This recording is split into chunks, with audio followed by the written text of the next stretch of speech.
Hello, good morning छात्रों। R K P G science college Kalwad Jaipur. मित्रों, Kalwad college की क्लासों में, ऑनलाइन क्लासों में आपका स्वागत है।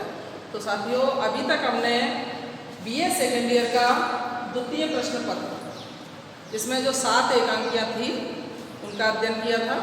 उन्हीं में से अभी हम चौथे नंबर की एकांकी ममता का विष, इसका जैसा कि मैंने पहले प्रस्तुतिकरण कर दिया है, आपको बता दिया है, अध्ययन करवा दिया है पिछले वीडियोज़ में, लेकिन उसके क्वेश्चन जो मोस्ट इम्पॉर्टेंट हैं, जो एग्ज़ाम में आने की जिनकी संभावना रहती है, तो मित्रों उन्हीं का अध्ययन करना भी जरूरी है।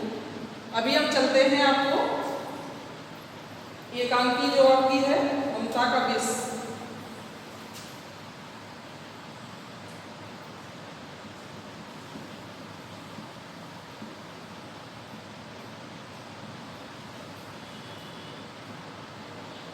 ये 4 नंबर की एकांकी है।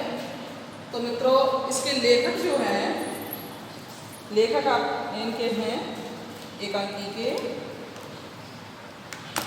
विष्णु प्रभाकर,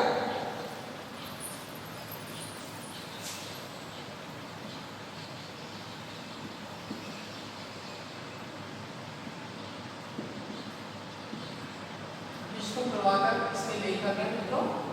तो आगे देखेंगे, वस्तुतः देखा गया है ये एकांकी जो है ना ममता का विष, ये मित्रों एक मनोवैज्ञानिक एकांकी है।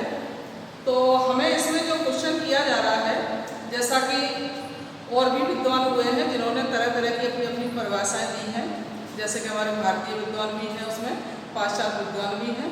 तो किसने किस प्रकार की परिभाषा दी है, और उनकी परिभाषाओं को देखते हुए हमारे जो विष्णु प्रभाकर लेखक हैं, इन्होंने अपना अवदान और स्थान क्या रखा है, हमें वो ही समझना है। तो मित्रों आगे चलते हैं, प्रश्न बताते हैं आपको।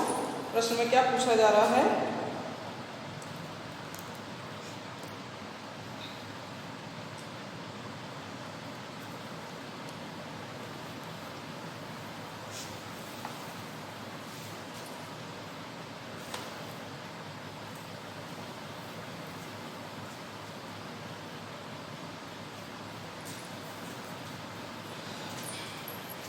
प्रश्न है आपका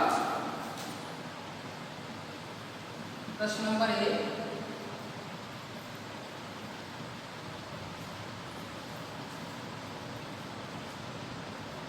एकांकी की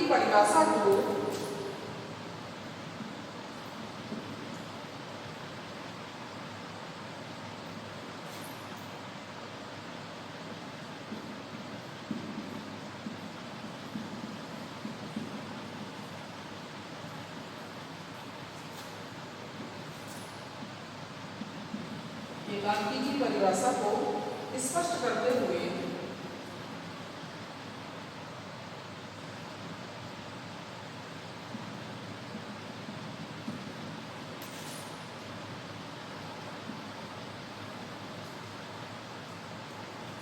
ये मनोवैज्ञानिक एकांकी है।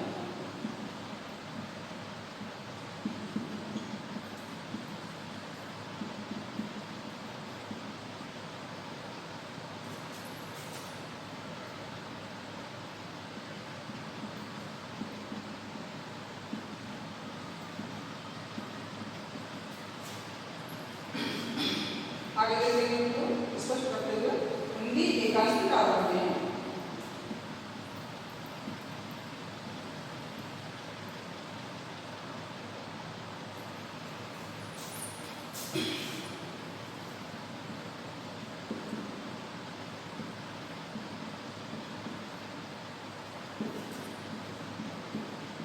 में विष्णु प्रभाकर का अवदान और स्थान।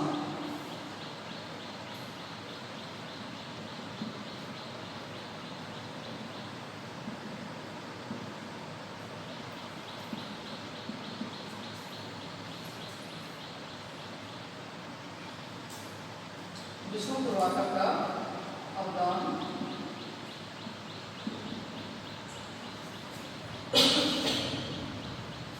और स्थान निर्धारित कीजिए।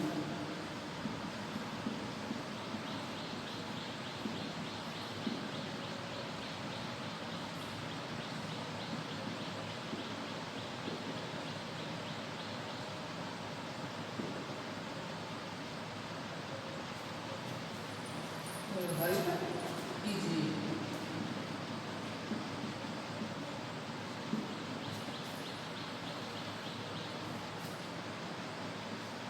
उत्तर देखेंगे।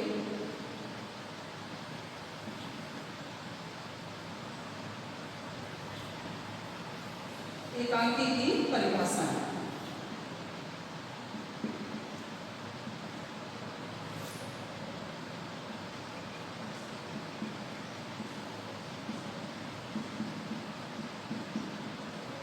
तो मित्रों, एकांकी की परिभाषाएं जैसा कि मैंने अभी बताया है आपको, एकांकी की जो परिभाषाएं हैं वो अलग अलग विद्वानों ने, एकांकीकारों ने अपने अपने मत से दी हैं, उनको भी देखना है। तो आगे देखेंगे आप।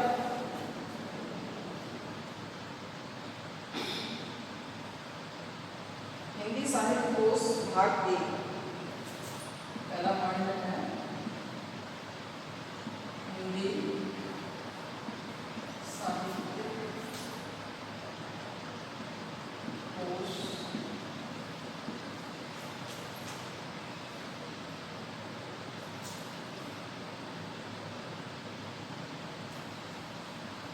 भाग 1।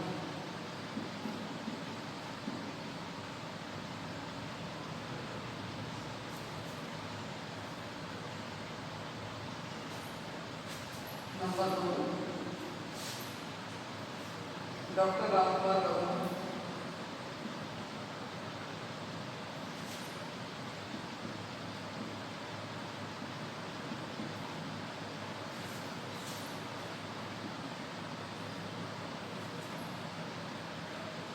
नंबर 3,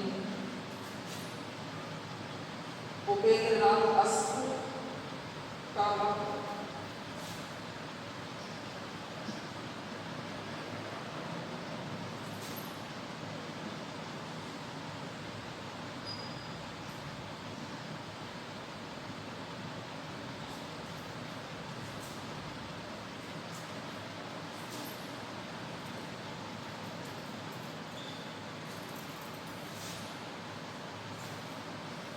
नंबर 4, पाश्चात्य मत।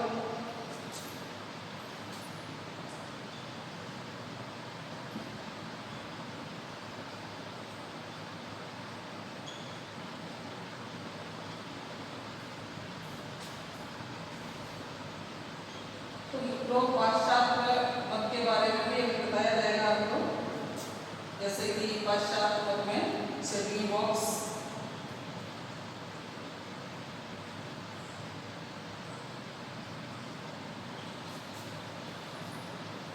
मार्क्स के अनुसार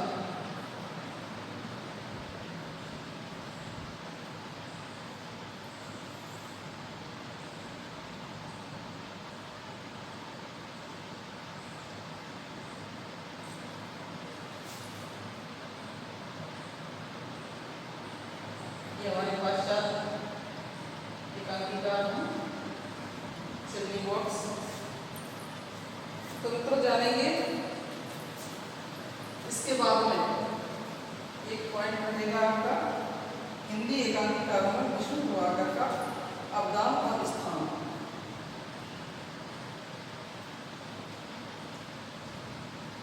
हिंदी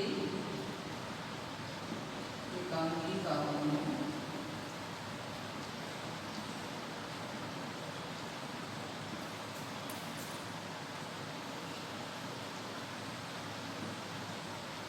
विष्णु प्रभाकर का अवदान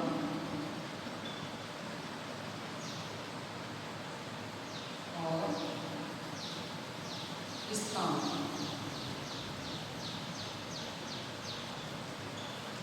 मित्रों, आपका ये पॉइंट रहेगा, पॉइंट है, इसी आधार पर हमें आगे चलना पड़ेगा।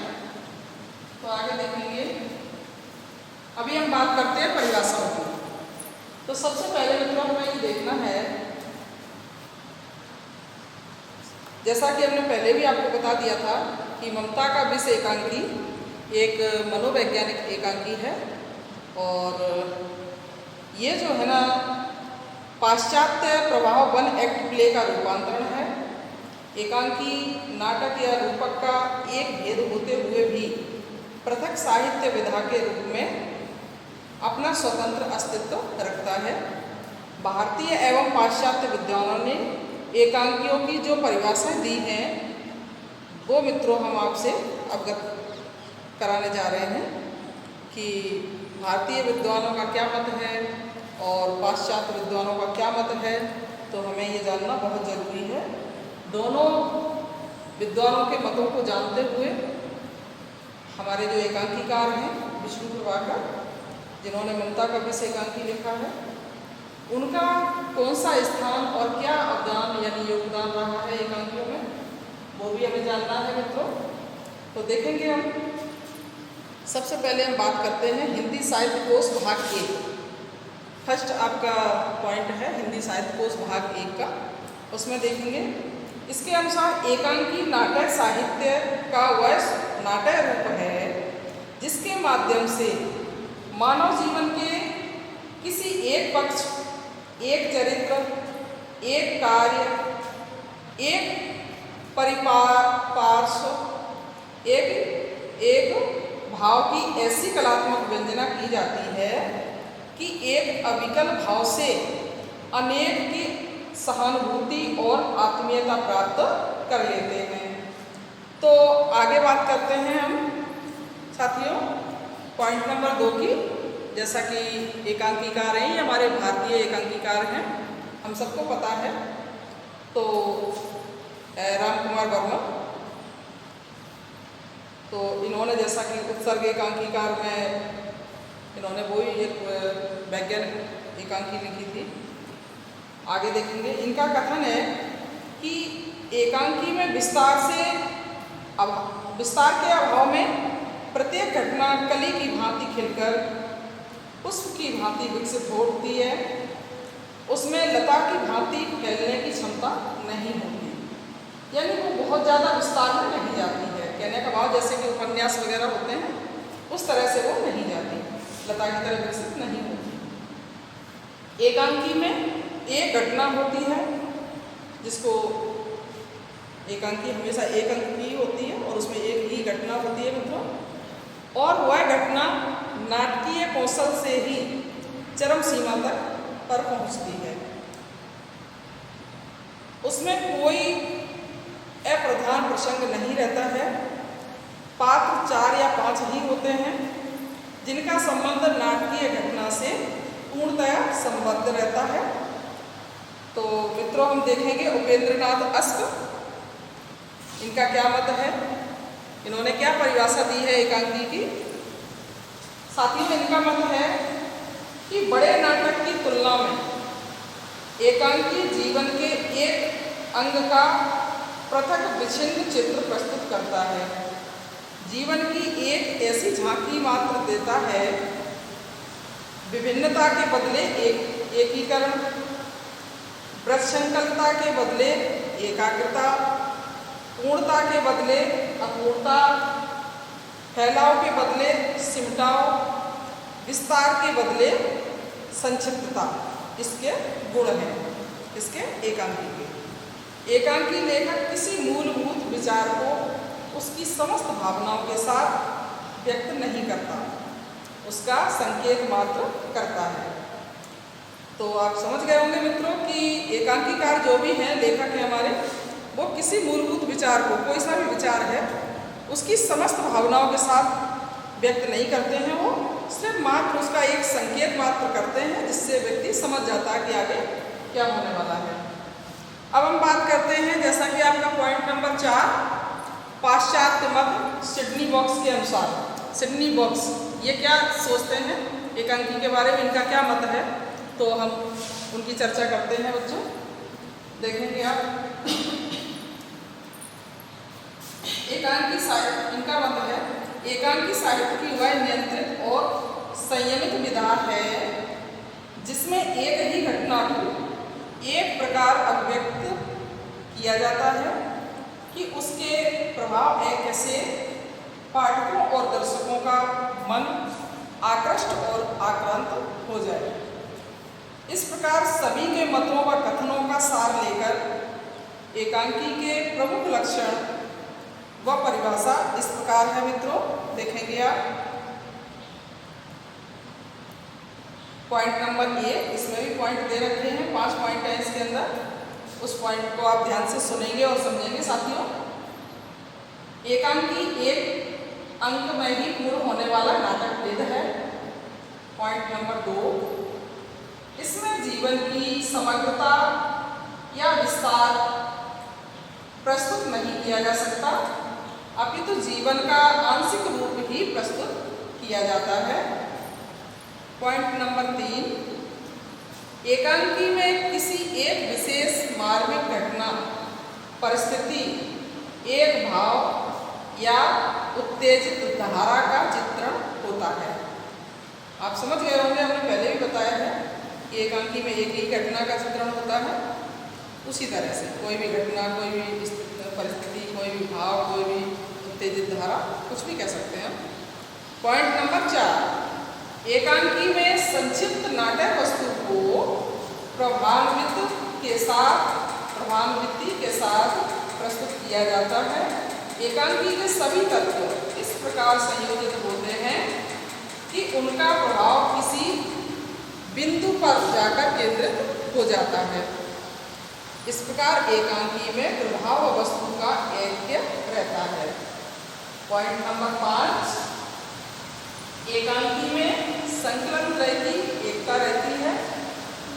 प्रभावान्विति की दृष्टि से भी संकलन त्रय का निर्वाह एकांकी में आवश्यक माना गया है। तो साथियों, यहाँ तक था हमारा एकांकीकारों का अवदान और स्थान। अभी हम चलते हैं। अभी तक हमने परिभाषाएं देखी थी, हमारे भारतीय और पाश्चात्य विद्वानों ने क्या मत प्रस्तुत किया है, हमने उन्हीं की चर्चा की है मित्रों। आगे हम देखते हैं पॉइंट हिंदी एकांकीकारों में विष्णु प्रभाकर का अवदान और स्थान। तो साथियों, लेखक है हमारे विष्णु प्रभाकर, हम इन्हीं की चर्चा करेंगे। इनका क्या एकांकियों में स्थान और अवदान रहा है, उसी पे हम चर्चा करेंगे साथियों। तो आप आगे देखेंगे उन्होंने क्या अवदान और स्थान दिया है एकांकियों में अपना। जैसा कि विष्णु प्रभाकर हिंदी के नए एकांकीकारों के पथ प्रदर्शक माने जाते हैं। इन्होंने कुछ अनेकांकी भी लिखे हैं। इनके अब तक ये 5 एकांकी संकलन प्रकाशित हो चुके हैं, जो हमने पूर्व वीडियो में आपको बता दिए हैं, आपको समझा दिए हैं, और समझ लेते हैं। जैसे कि इंसान, क्या वह दोषी था, अशोक, प्रकाश और परछाई तथा 12 एकांकी। ये क्या है, इनके ये 5 एकांकी संकलन हैं जो प्रकाशित हो चुके हैं बच्चों। विष्णु प्रभाकर ने अधिकतर मनोवैज्ञानिक एकांकी लिखे हैं तथा इनमें पात्रों के अंतर्द्वंद का गहन एवं सूक्ष्म विश्लेषण किया है। यद्यपि इनके आरंभिक एकांकियों में पूर्वाग्रही आदर्श मिलता है, परंतु धीरे धीरे इनमें जीवन का यथार्थवादी चित्रण उभरा है। उनके प्रायः सभी सामाजिक एकांकियों के कथानक यथार्थ जीवन पर आधारित हैं तथा उनमें जीवन की गहन समस्याओं का चित्रण हुआ है और गहन चित्रण हुआ है और उनके प्रायः सभी सामाजिक एकांकियों के कथानक यथार्थ जीवन पर आधारित हैं तथा उनमें जीवन की गहन समस्याओं का चित्रण हुआ है। तो साथियों, जैसा कि उदाहरण तौर पर हम कह सकते हैं, जैसे इनकी एकांकियां हैं बंधन मुक्त, जो हमने पिछले वीडियो में आपको बताई हुई है। उनका स्थान और अवदान दोनों चीज़ें डिस्कस की हैं आपसे, लेकिन ये क्वेश्चन के अंदर है, दोबारा कर लेते हैं इसको। बंधन मुक्त जो एकांकी है उसमें अछूतोद्धार की समस्या का चित्रण हुआ है। साहस में गरीबी तथा वैश्यावृत्ति की समस्या का चित्रण हुआ है। प्रतिशोध में हिंदू मुस्लिम वैमनस्य की समस्या समस्या को उभारा गया है। इंसान सांप्रदायिक दंगों को लेकर देवता की घाटी एवं रक्तचंदन जो है वो कश्मीर की समस्या पर आधारित है। इसी प्रकार वीर पूजा, चंद्र किरण, माँ, भाई, बंटवारा, विभाजन, भगवान, विचार और कर्म आदि एकांकियों में समाज व परिवार की समस्याओं का चित्रण किया गया है। साथियों, तो जैसा कि हम जानते हैं, विष्णु प्रभाकर का स्थान और अवदान हमें जो हम पहले भी डिस्कस कर चुके हैं वही पुनः आपको समझाया जा रहा है। तो विष्णु प्रभाकर ने कुछ व्यंग्यात्मक सामाजिक एकांकियों की रचना भी की है, जैसे कि हत्या के बाद में पूंजीवादी व्यवस्था पर व्यंग है, तो कांग्रेस मैन बनो अवसरवादी कांग्रेसियों पर, रसोई घर में प्रजातंत्र में जीवन के हर क्षेत्र में प्रजातंत्र के सिद्धांत आदि पर सशक्त व्यंग किया गया है। विष्णु प्रभाकर ने सामाजिक एकांकियों की रचना सर्वाधिक की है। साथ ही भारत के नवनिर्माण और राजनीति से संबंधित अनेक एकांकी लिखे हैं। इनके एकांकियों में उनकी धार्मिक और नैतिक चेतना की आदर्शवादी अभिव्यक्ति हुई है। और आगे इनका जो साथियों विष्णु प्रभाकर ने स्वस्थ मनोवैज्ञानिक एकांकियों की रचना की है। बीमारी जो है, ममता का विष, माता पिता, क्या यह दोषी था, उपचेतना का छल, भावना और संस्कार, मैं दोषी हूँ आदि एकांकियों में समाज की स्वास्थ्य और समाज की स्वस्थ मनोदशाओं का चित्रण किया गया है। साथियों, इनके मनोवैज्ञानिक एकांकी स्वदेश्य हैं, परंतु उनमें मानसिक रूप से रुग्ण कुंठाओं से ग्रस्त एवं मनोवैज्ञानिक बीमारी से ग्रस्त व्यक्तियों के चित्रण नहीं है। समस्याओं के विविध पक्षीय चित्रण में ये कुशल एकांकीकार माने जाते हैं। उन्होंने एकांकी रचना में रंगमंचीय उपकरणों का पूरा ध्यान रखा है तथा संवादों में कुछ काव्यात्मकता एवं अलंकरण का मोह रखा है। फिर भी इनके संवाद कसे हुए हैं। भले ही कुछ संवाद लंबे हैं, परंतु वे अभिनेता की दृष्टि से उचित हैं। उन्होंने सरकारी नौकरी, मैं एकांकियों के नाम ले रही हूँ ना बच्चों, तो आप समझ लेंगे। उन्होंने सरकारी नौकरी, दृष्टि की खोज, कला का मूल्य आदि प्रहसन एवं व्यंग एकांकी भी रचे हैं। नए पुराने व धुआं आदि एक पात्रीय एकांकियों की रचना भी की है। इस प्रकार साथियों, हिंदी एकांकी साहित्य के विकास में विष्णु प्रभाकर का विशिष्ट अवदान माना जाता है। स्वस्थ जीवन संदेश देने में इनका महत्वपूर्ण स्थान रहा है।